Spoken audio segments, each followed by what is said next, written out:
Hello hello বন্ধুরা, দেখেন কচুর শাক রান্না হচ্ছে আজকে। চিংড়ি মাছ, এই যে চিংড়ি মাছ দিয়ে কচুর শাক কালকে কিনে রেখেছিলাম।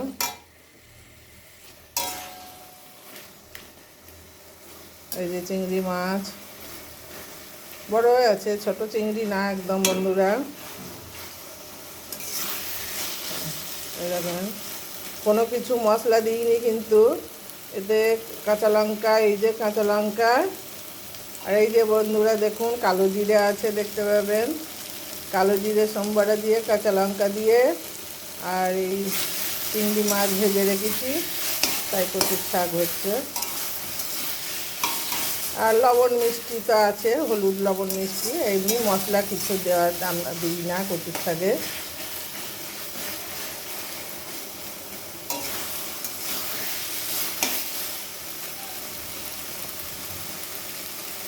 পরে খাওয়ার সময় আবার অন্য কিছু করে দেখাবো বন্ধুরা।